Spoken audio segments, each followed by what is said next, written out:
মামা, তোমার সেই ভাইরাল ডায়লগটা আরেকবার একটু দাও তো।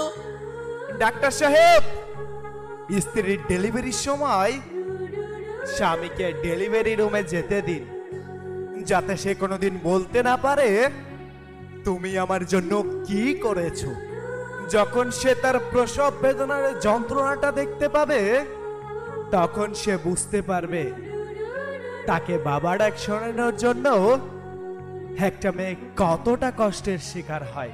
যে স্ত্রী মৃত্যুর সাথে লড়াই করে তোমাকে বাবা ডাক শোনানোর জন্য এতটা কষ্টের সম্মুখীন হয়, তাকে কষ্ট দেওয়ার অধিকার তোমার নাই।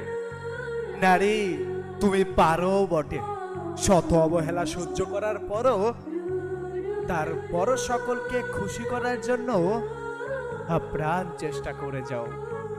সবকিছু কত সহজেই ভুলে যেতে পারো তুমি।